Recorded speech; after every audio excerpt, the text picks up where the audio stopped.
Batata, ba mama, bande kona pesi bino, to pesi bino mbote, bipa ibiso bozo di bako ya kwanda biso. Tokomi na tango ya équipe nationale, ndenge to ebisaka bino, équipe nationale ebetaka mikolo nyonso tute, ba match ya équipe nationale eyebana na yango comme lelo, match ya équipe nationale ezali. Ndenge to ebisa bino pe na émission leki, équipe nationale ezali, pe ekozala, ekufana nute, malgré ba liga mike mobima, c'est tout à fait normal, mais équipe nationale ezakaka équipe nationale. Encore une fois, mbote mingi. Lelo na équipe nationale, batata ba mama bandeko, tokoyama mama. Tokoyama mama, bokomona ekalate na ba etando na bino ike, komona ye, mama Grâce Neema Painini, aza député national, aza questeur adjointe ya assemblée, ya bureau ya assemblée nationale. Mama Grâce aza élu na circonscription électorale ya Ango, na etuka ya Bazwele, aza na regroupement politique code.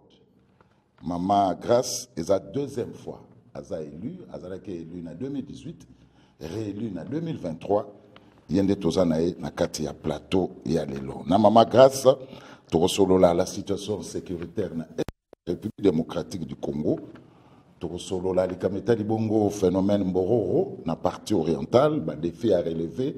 Mama Misani nazo sala kuna pe torosolola mae makoleka na kati ya Assemblée nationale. Mama Grâce honorable Mbote.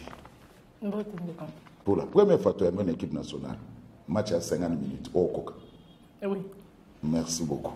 Alors, équipe nationale, Nazana Sylvie Bongo. Maman Sylvie Boni. Madame Ndeko Zulu, Mende, na moni maman est na tenue. Donc, tu comprends que maman est fasciste. Et balisé l'accélère. Donc, tout nae de ma camion Sambo qui est allié. Et qu'on engagé. Tout nous a biso. Bien nous a maman. Alors, merci. Équipe nationale, le tout ça, maman Sylvie. Papa Koibati, Mana Solange, quoi, les mois blessés, les alliés. Donc, moyen, Baya Kobeta match, Ezate. Alors, maman, Tobana Masolo. Masolo, Tobandana, nous na Oitali Bongo, Moussa Nabino, na Assemblée nationale, place aux orchestres adjointes. Naina Yeba, maman, est-ce que na bureau, Anande Bozakarawa, sérénité Zali, Boyokan Zali, hypocrisie Zali. Boyokan Zali. Depuis le premier jour, tout le monde vraiment a mis place et puis tout se passe bien. Non, c'est le cas bien. Oui. Maman, mon tourna mon con. Est-ce qu'il y a solo? Bon, on a papier na biki dans l'Assemblée nationale. Eza Magamboyaka, ce n'est pas une surprise, c'est au coma. So il faut tout une solution. Et on peut peut-être ce moment qui moi ba réclamation, c'est parce que comment qu'il fallait tout le cas, n'est pas résoudre le problème. Il faut pas que batoba zongo on dirait façon reboyer, il y a qu'on vilipender toute une institution, le rôle du Parlement. Atalanda il y a un riche bateau bazala mbongo, il arrive un jour que non, il y a olié zanga. Cela ne veut pas dire que bazala mbongo te. Donc, ça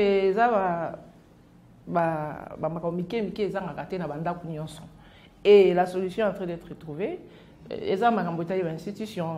Nous et le gouvernement, nous sommes tous la famille Moko. Et je pense qu'après, je vais est-ce sont maquillés. Voilà, alors, maman, grâce à fanatique de maman Sylvie Madoba, pour comment na Congo, ceux qui ont commis député, bah, au foufou.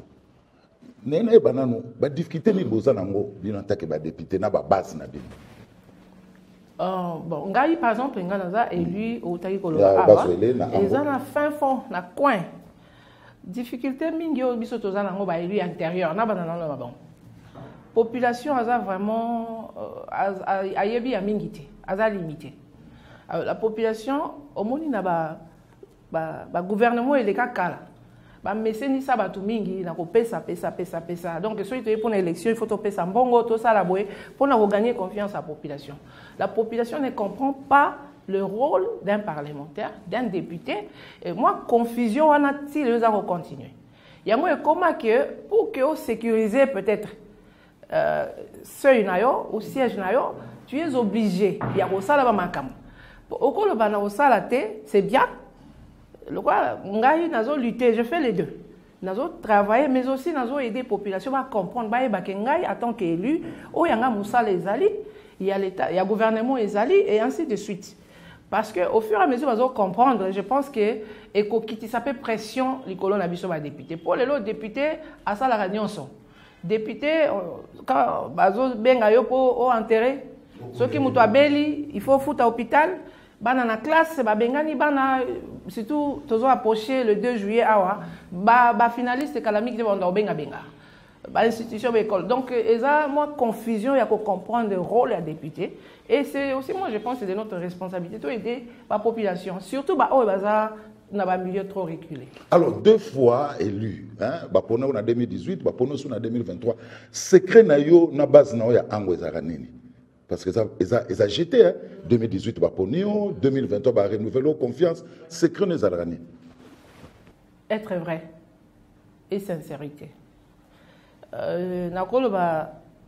Politicien mingi ou bien député mingi collègue misusu bayebi o nazoloba awa to il faut to masquer moi to changer moi to prétendre pour na ko satisfaire population ou la sa population qui biso to lingi bino mingi to sala boy misusu pe to ko sala ngote pendant campagne to loba belé mais exécution comme biso moi makasi.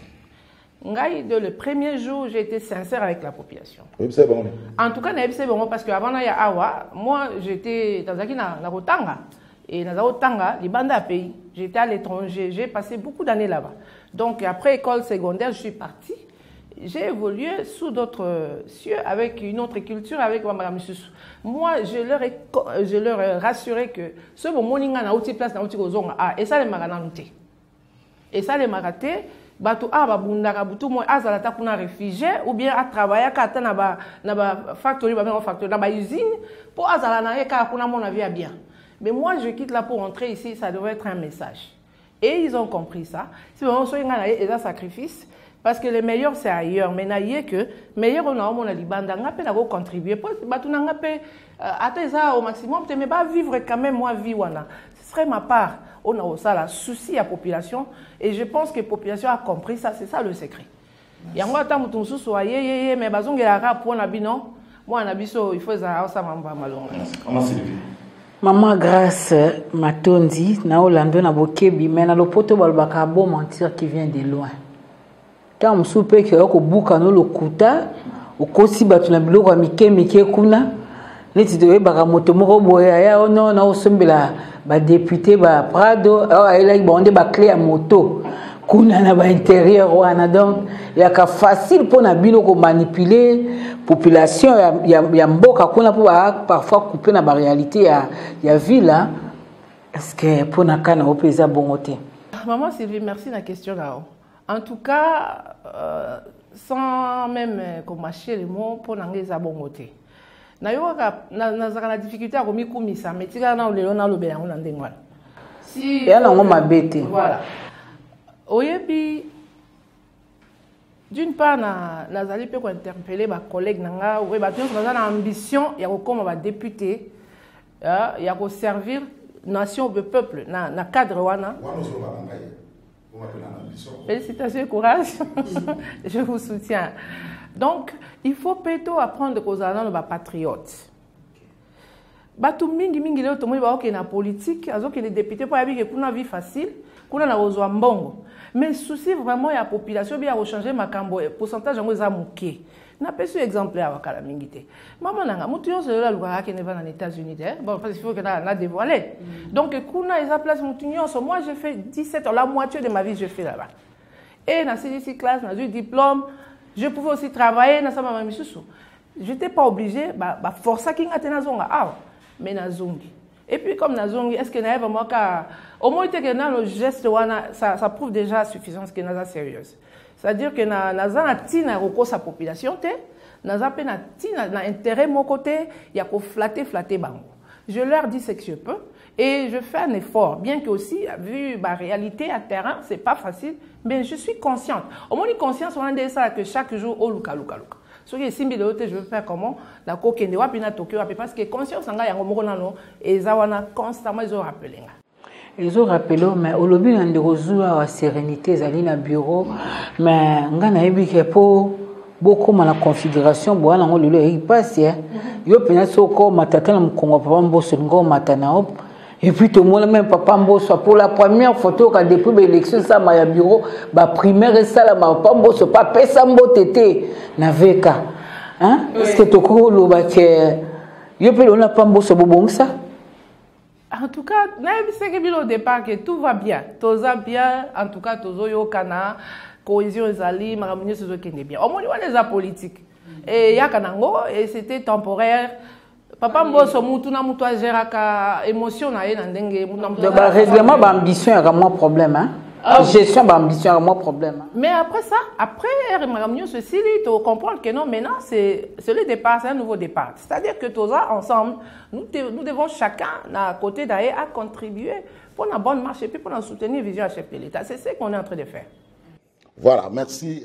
Toujours rappeler à nos téléspectateurs que pour la première fois, dans l'équipe nationale, tu as mis Maman Grace Nema Painini, à sa députée nationale, élu à circonscription électorale, il y a Ango na Bazouele, à sa questeur adjointe, il y a Assemblée nationale. Bon, on est en la plénière, maman, moi, avant la souka, on a eu Maman Grace. Alors, maman, tu es dans le Bongo, la partie orientale.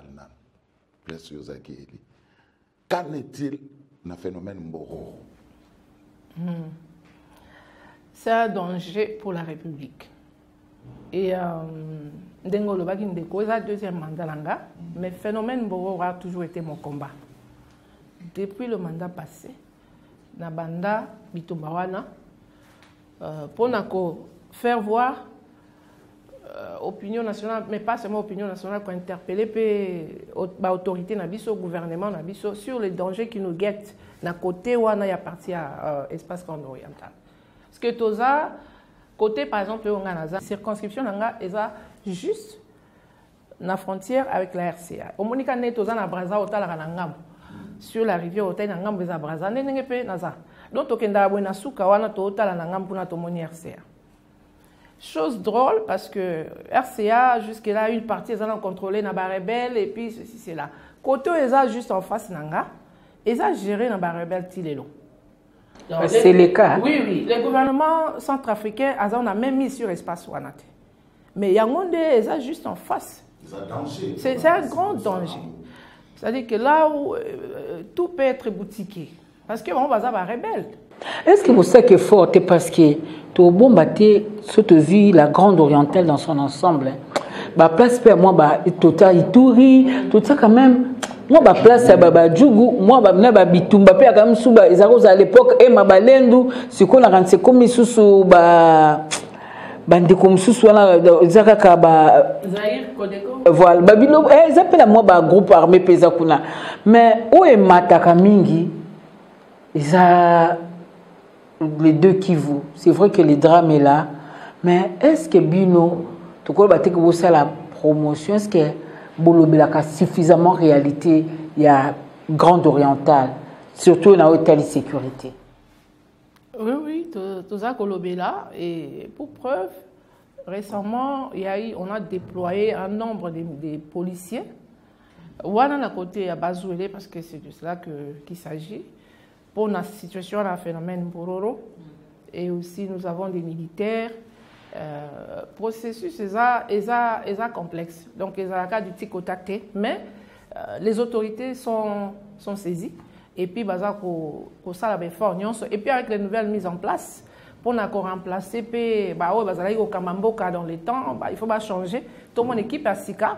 Et nous allons voir sur de nouvelles bases comment est-ce que va occuper ko datina baate bola datina basisi wana beaucoup na ba problème avec makasi ba niveau assi na ba chef coutumier bi na ba milieu ruraux c'est compliqué ba chef de groupement de localité ba até tiko comme niveau gouverneur et je pense que ba effort nyo ceza ko tiama mais nous les élus il faut continuer ko lobela ceux qui n'ont pas na niveau singélité il faut continuer ko lobela si vraiment tout le monde a et le koyo ya est toza ko bangela o e comme biso yo na est et comme biso côté unati Maman Nema lelo na bosolo penza bato yo bavanda ka esika moko po bakomisa mboka na biso na 26 provinces po to na 11 26 bazalaki na raison to bazalaki na tort ana me conscience Maman Nema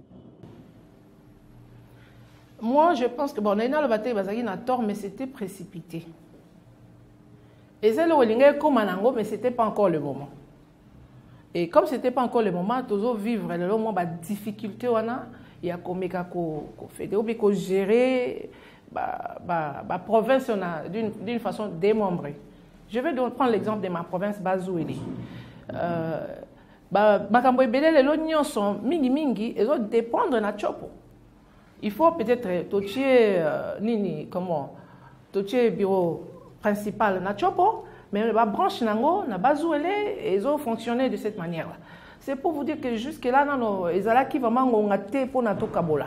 Moi, je pense qu'aussi, qui derrière ça, c'était aussi pour intérêt politique. Est-ce que c'était pas qu'on rapprochait les gouvernants, la gouverner, population, qu'on pousse à pédale, les gouvernants, il y a population. Parce que nous, au lobby, on a par exemple, on a assisté à la conférence parce qu'ils ont lancé na Batuakatanga, non. Or, il y a Kolwezi, ils ont profité de pour na Rutunga, Lubumbashi. Et comment il y a conflit, je crois que même Baron de Baka va tel bosso bazaki, balinga qui découpage, joignez ça les ma, na ransa, na évité le lobo mon arani, mais quand même que Bazou les paix mati par rapport à situation il y a peut-être 15-20 ans. Je dis dans le loba que eza idée m'a bêté, eza qui idée à malam, mais moment de eza là qui vraiment propulsé. Précipita qui même la population n'était pas préparée. Moi, je pense qu'il aurait fallu patienter. Au moins, on a des difficultés. Même il y a balabala. C'est compliqué. Alors, ceux qui sous format il y a province grande orientale, peut-être il y a sunga. Et au moment opportun, babandi sikoyo et aletika moi nazokola akemi on peut maintenant lui donner des responsabilités. On va la féliciter parce que na monaki na babilili moko et pas ministre Moindo ou kenda ko plaider pour na barouta il y a des certes agricoles mais maman a trop plus bazoueli donc à ce total bien espace grande orientale yondo za muto yambo vraiment au atombwami et nous connu au sala ka makasi pour otika la kate maman ya bazoueli kasi présence na yo na ba institution et profiter na grande orientale Mobimba. Toujours l'espace incessamment toujours bien sûr ba élus nationaux d'autres sous qui peka na espace grande orientale mais pour na kawana aspect ya grande orientale toujours wana pour na olobela toujours olobela ba autorité gouvernement et je pense que tout est pris en considération et là union sociale marané jourté. L'essentiel est d'abord comprendre, qu'on faire voir que qu'on fait voir réalité à chaque coin il y a espace grande oriental. Au moins parce que ça là ni nous poser question au moins ni ministre à tous les à côté ni. Donc c'est important. Il faut ministre à géographie. Donc c'est important plus toujours qu'on éveiller comme ça c'est toujours là qui s'abango à chaque coin côté il y a ça. Donc nous aussi toujours participer dans l'organisation à musalo et sengeli ba sala pour yekende malamu et bien sûr sous instruction et leadership et chef de l'État. Toyebi o le kaka na grande orientale mingi na ville ya Kisangani bitumbo ba bengaka ya 6 jours. Ici, il y a 2 armées étrangères, Rwanda et Ouganda, Baka Kubunda. Bambebe Salame Belé, si ma victime Bamaki Belé, tout l'année qui est passé, initiative qui toko, au Misolo et Ouganda Indima qui peut indemniser déjà ba victime ici Bandaki. Le lokwa toi ni sengwa kokuta nayo boni ba maman. Est-ce que batebasi andi ko futama? Pour les amis, sont makamouane bimibo et comme appelle tu moi cop. Est-ce que bah bazo foot ma bango alande sengel ba foot ma obe ba fabriquer ba victime. Ils ont les candidats parce que la cancer aux Hollandais la kuna. Oui, tous Hollandais là de près. Tolingi na to remercier le chef de l'État parce que oignon c'est ça implication na yé ça moi force mo boy. Dossier wana umela ki bambule beli. Yé ko s'impliquer dans cadre simbala moko to moni résultat to monaki Uganda andimi ko dédommager ma victime. Combien de millions? est-ce qu'il faut la dévoiler moi? Mais pas le moment bon à tout le bilan maman qui était adjointe. Tu vois les termes qui maman n'est donc il va dire non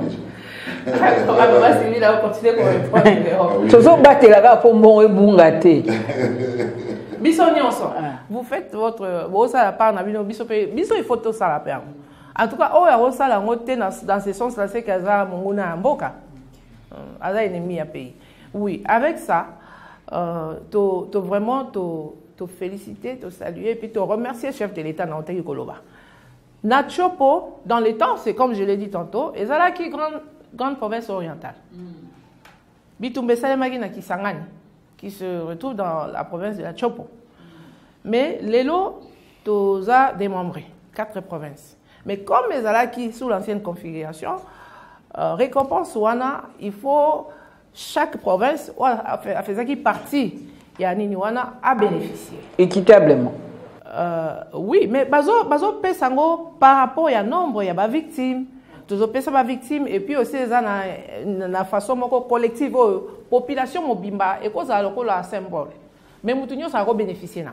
C'est pas tout le monde qui était victime, mais il y a eu des victimes.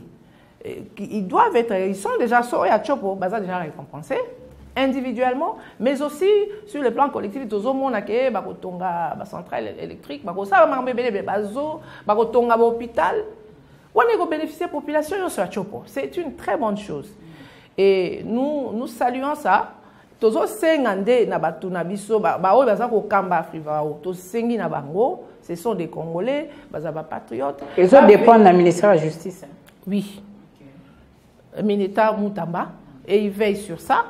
Je lui fais confiance. Nous continuons à insister que vraiment va veiller que les vraies victimes n'aient pas bénéficié. Quand il s'agit des victimes individuelles, en tout cas, il faut avoir vraies victimes.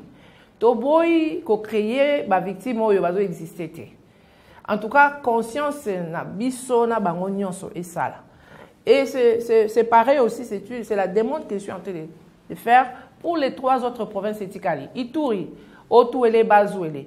Rassurez-vous, les gouverneurs, les autorités locales, et aussi les dirigeants africains, que ce sont les vraies victimes des bénéficiaires. Pour Naka, il y a la population en général, faites la même chose comme on a fait à Chopo.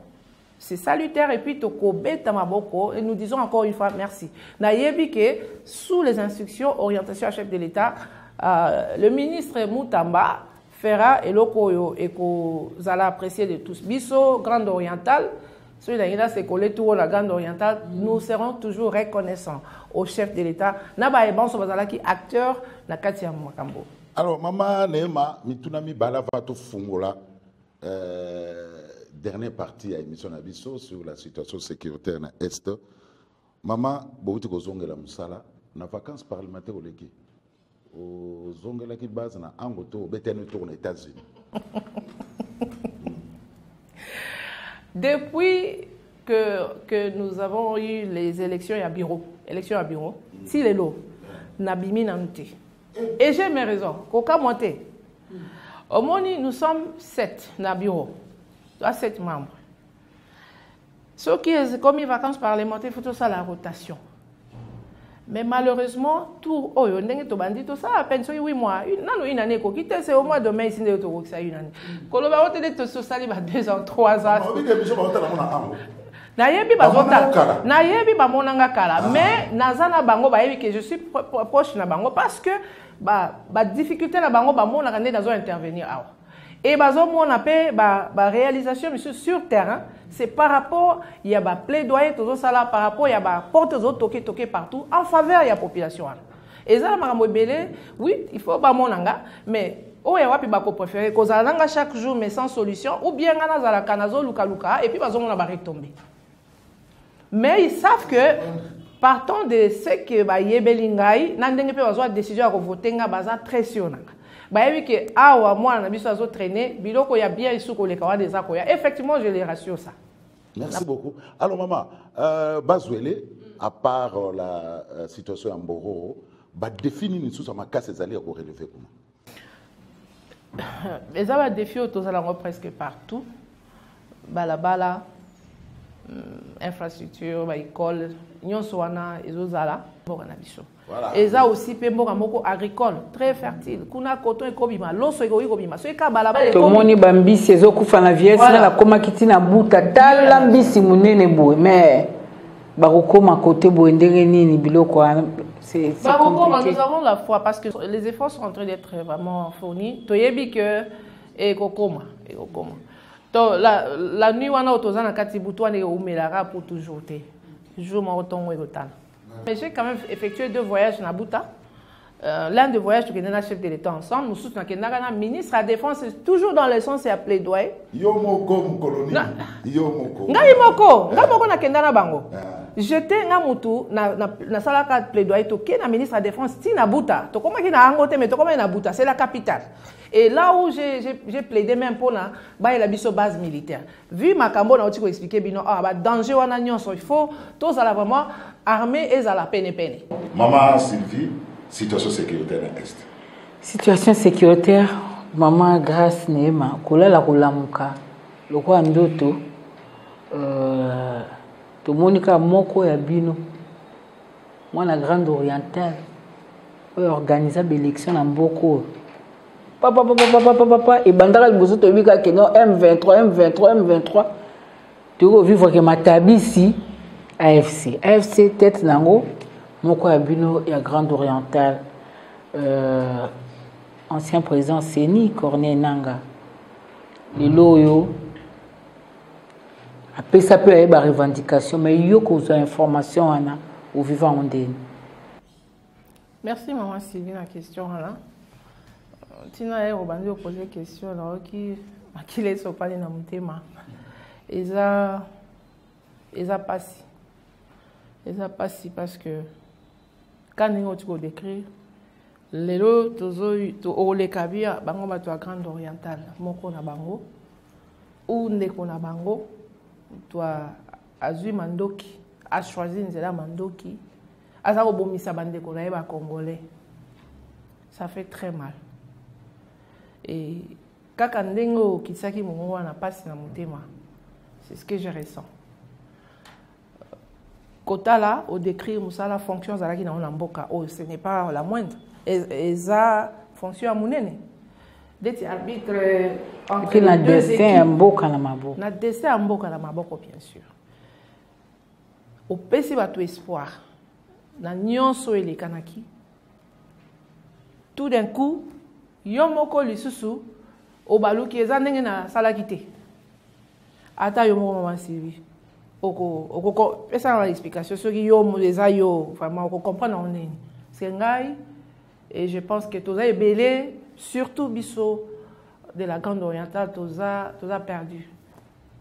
Toza perdu parce que ça ne devrait pas être ainsi. Et si il faut parler, c'est rappeler notre frère au bon sens. Bon, ils n'ont pas si pour ba kufi to zo sa bango souté.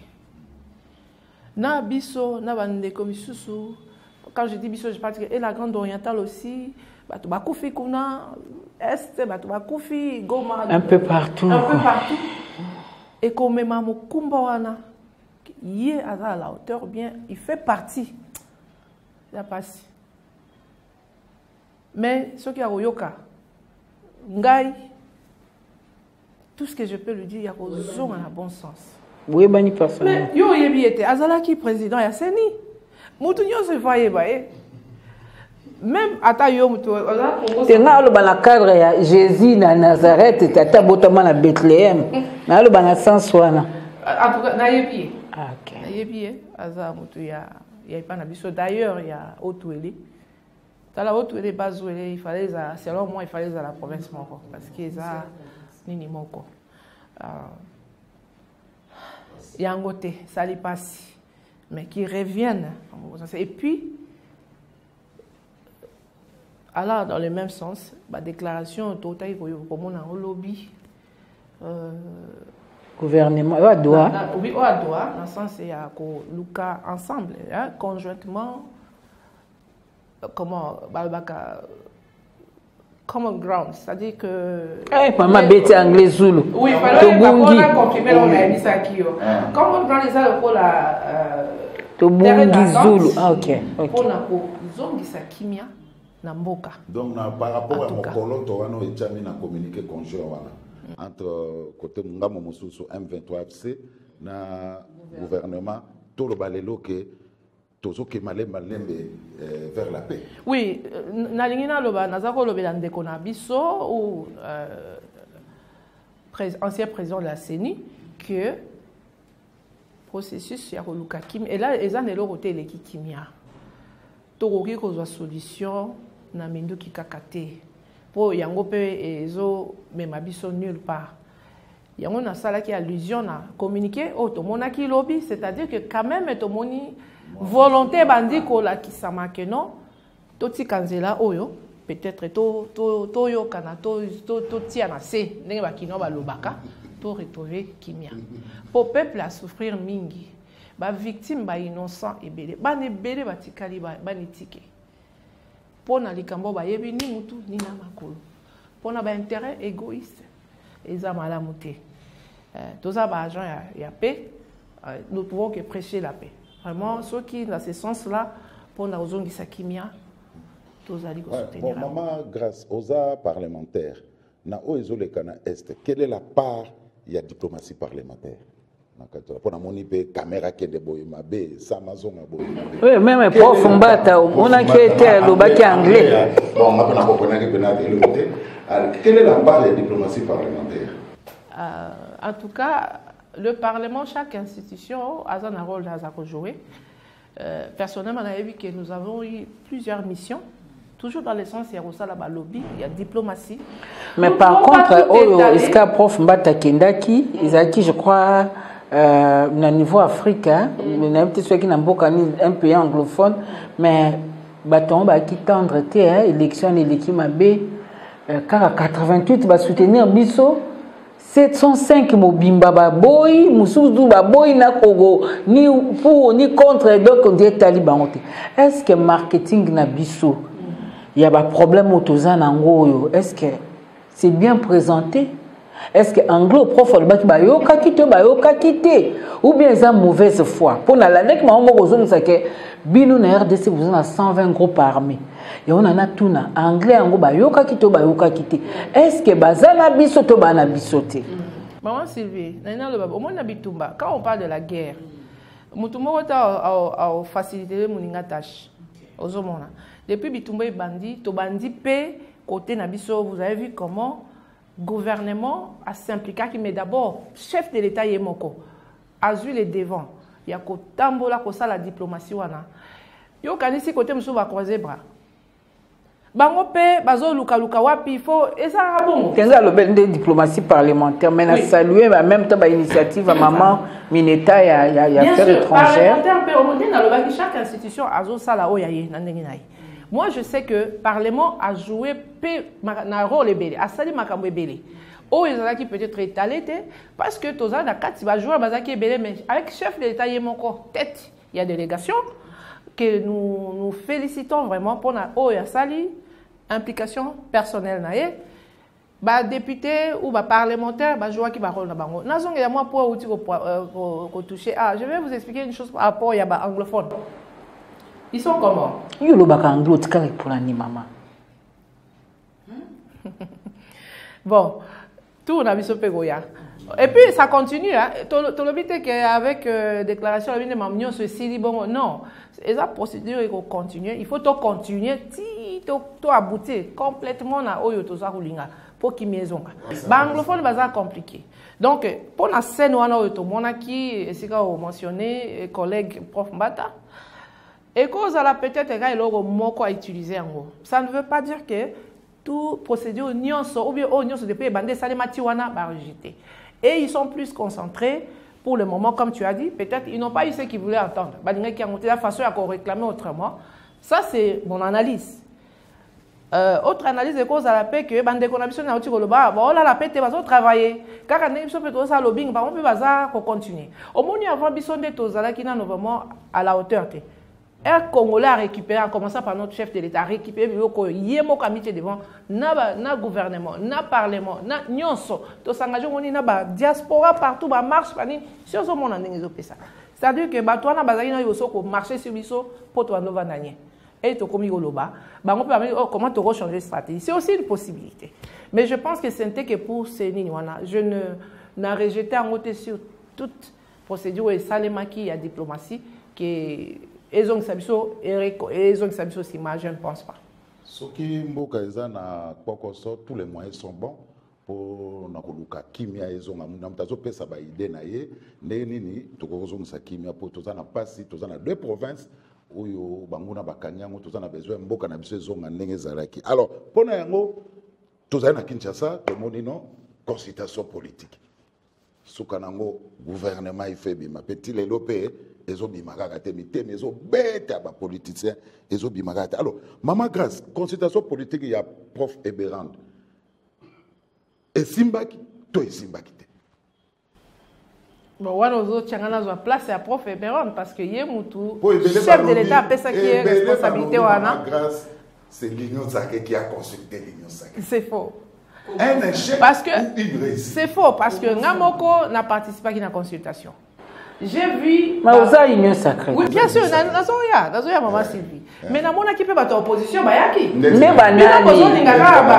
Maman, ce qui m'a yanga baye, bamboto baye te, yo go benga o salizanda malonga. Maman Sylvie na ina lo babwe. Chef de l'État a pesa ki programme wana. Souci na ezali nini. Omoni toza attaqué na monguna. Mais biso ba la mboka na il faut to sangana. Pour nato telemela monguna malamu. Et c'est vraiment, c'est une très bonne idée. En tant que père de la nation, c'est ce qu'il fallait à ça là.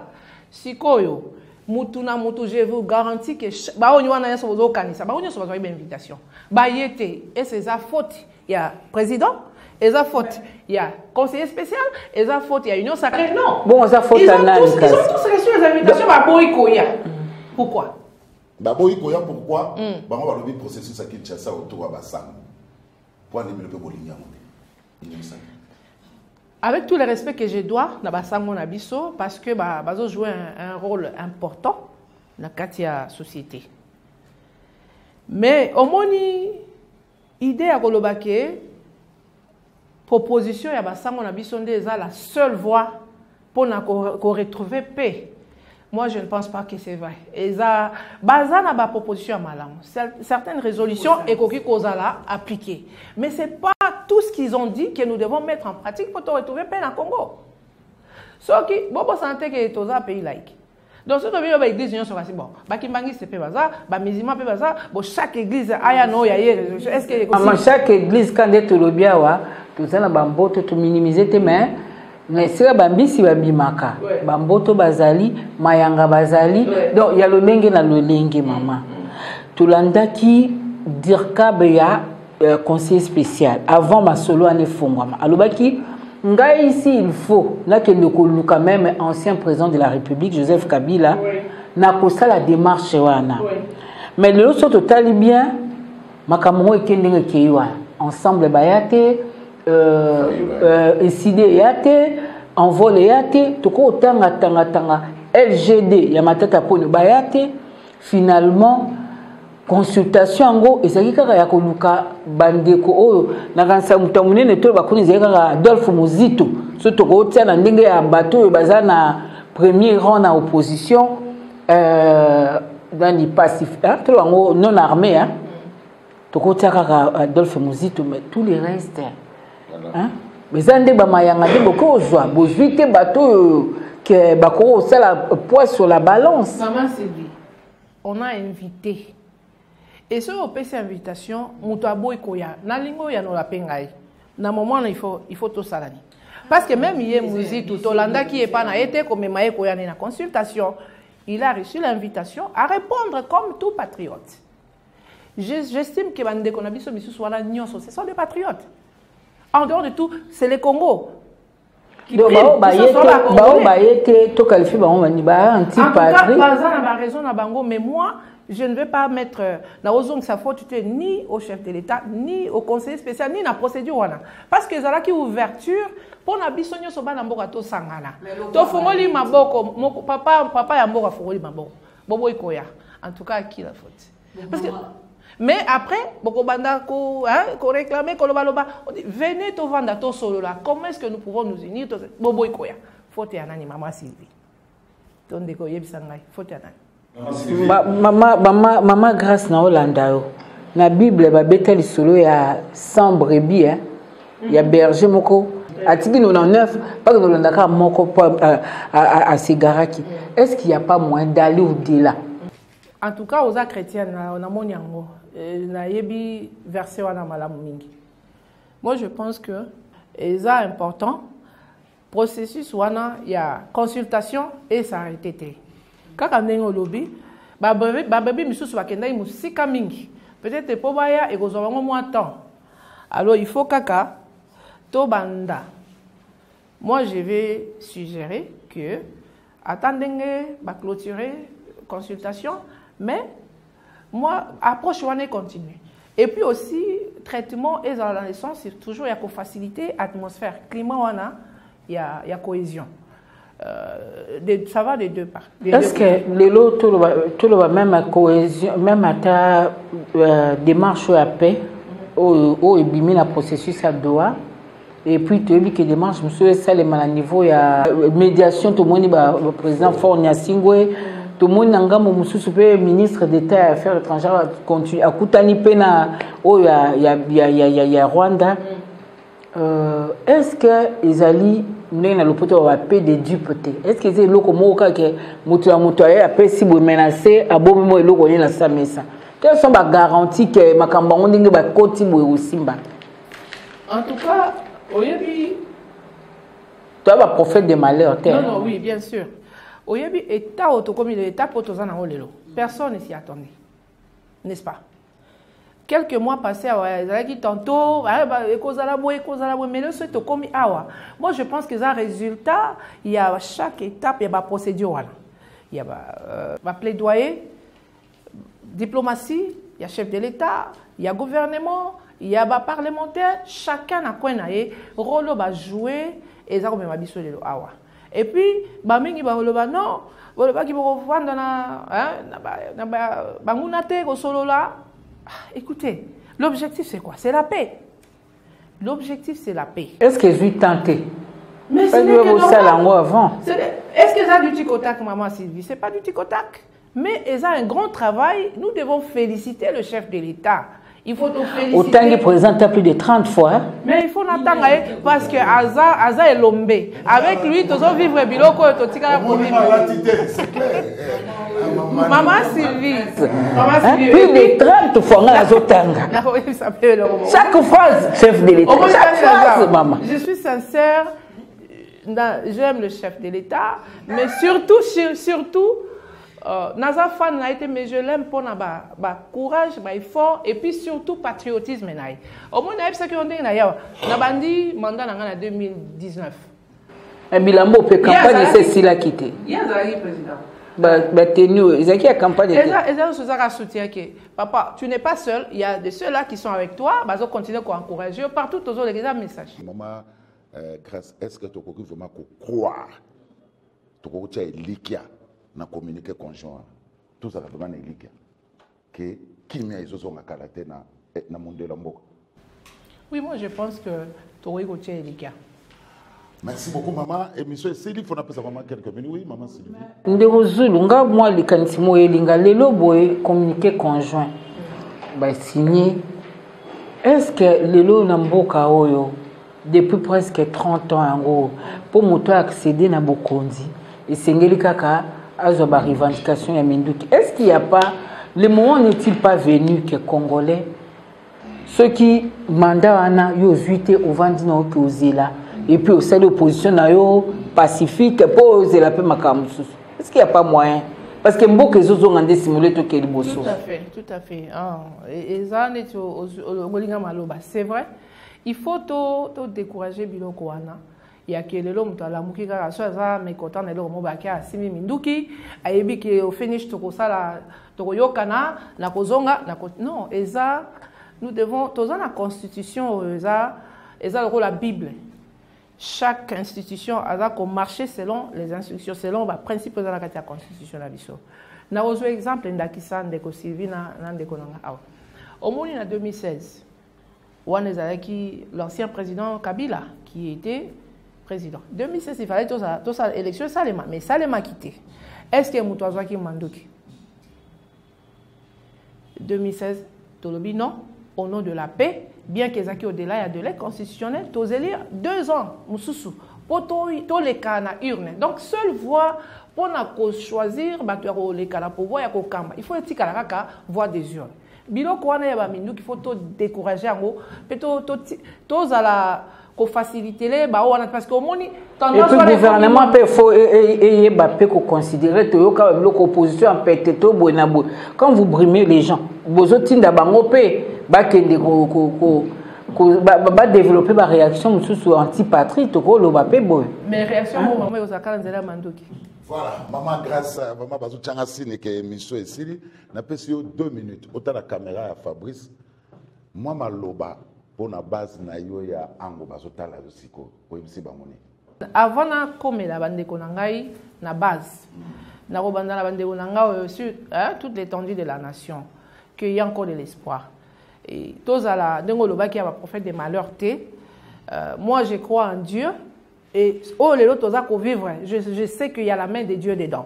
Donc biso nyonso to sangi sawa kondimana biso to sunga mokonzi ya mboka chacun à niveau naie pour que processus oh vraiment fidèlement to aboutir na paix. Peu et ko umela eza ya temporaire pour que Congo sikoyo et kota na phase ya ko luka développement pour la social ya population. Le maman le bel panel de la ménagère les lobes union sacrée ndengeza botoyebi ke bitumbezali mbokeza ko tungisama mais bato mingi so kutena mona nzela ba olela na oteli justice distributive c'est comme ça na le malamu que redistribution zo sama malamu te que tozotikala kana na système moko babola bako makaba bola makasi bato pe bazo mataka comme takasi comme makasi. Est-ce que bino na niveau ya gouvernement parce que ndeko zana yondo za député au yebi température oui au yebi température il y a ndenge population zo souffrir parce que yo bazo bengo na ango mikolo nyonso ango kaka te ba bengo bipani pai pour sala na mona to marché qui on a Kinshasa en janvier wa na génération grâce Neema to lo landela kala moi makambo zo sala parce que souci mboka mais est-ce que bozo kanisa ngo panier de la ménagère les lopoto za na première ministre donc moi mibala ya moto zo maman à la tête à gouvernement. Botika ba maman kana sachet de la ménagère au lieu de panier. Non, même pas. Merci aussi na question ana. Na ina lo baboye. Moment oyo en dehors il y a crise économique sur le plan international. Ah wa biso moko mboka la biso Congo, ce n'est plus un secret à personne. Tozana bitumba, tozana état de guerre. Alors qui dit guerre, c'est-à-dire que priorité est commis défense. Pour ceux qui mis ezate loro mususu au salemate. Alors il fallait d'abord faire sa priorité. Donc kangana no muke to serrer ba ceinture bien que ça fait mal mais pour que to zonge la procédure il faut na to zwa kimia.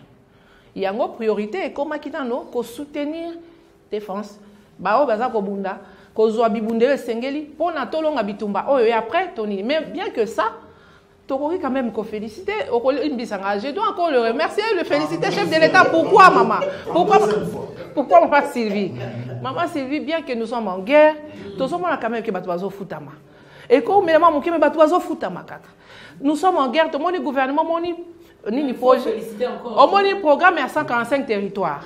Bazako lutter nango. Gouvernement Aza vraiment moi je veux te dire aujourd'hui chez moi au Bazouélé c'est déjà plus de 50%. Il y a réalisation. Tout ça le moment à guerre mais bah il faut rendre les choses à la caca. Naba front et belé c'est quand même quelque chose à féliciter. Mais toyebi que yango pesa une des raisons to luka bitumba et si là. Solution est si là pour que ba fond tozo la louer pour na luka mindu ki na banini na ezonga pour que toi louango na ba projet ko développer mboka na biso paix sociale à la population congolaise et comme ami. Merci maman. Na batselo moko toza en guerre mais ba doubler soldat ba militaire na ba policier. Ba doubler amo. falo lo ba mo pe me obosana ki na aidé au kaka. Allez. Merci beaucoup. Bazo talon na ango message à suka. Poto kabwana mokola lelo Maman Grâce Nema. Oui, dans le qui a dans la base, je remercier le peuple congolais dans l'ensemble, na bandina président de la Bissoyeme, président de la remercie. Merci chef de l'État. Pour l'effort nous sur salle la mboka oyo. Ata nzambe azomona. Muto mokili akondima te mais Dieu sait se y voit. Depuis a commis na pouvoir nous sur réaliser ngo ezomonana. Coup de chapeau.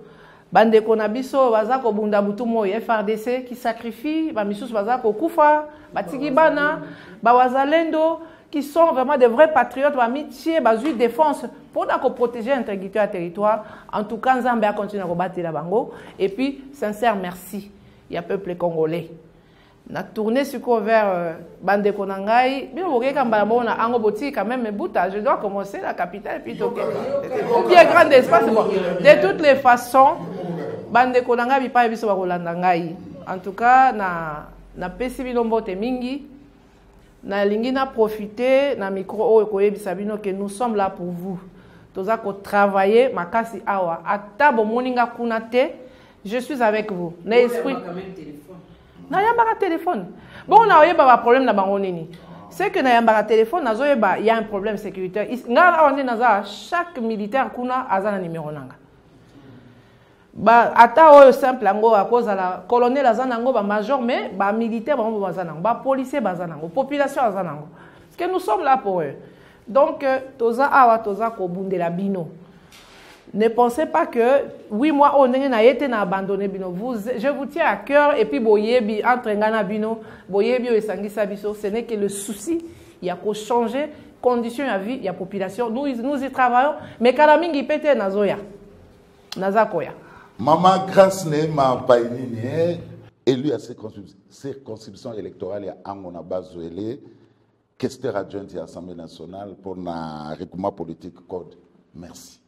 Ndeko ndimaki kwa na émission équipe nationale ezaki jeté basé belé ba mamé belé ba na exemple na yo baki ma équipe nationale. Encore une fois merci. C'est moi qui vous remercie. Merci maman Sylvie. Merci na Jimmy Didé, na Fabrice pe na Ange Kassa, amis téléspectateurs équipe nationale lelo esili bulandi biso na ba chaîne belé à travers le monde. Butikala malamu tokutani malasima na invité mususu.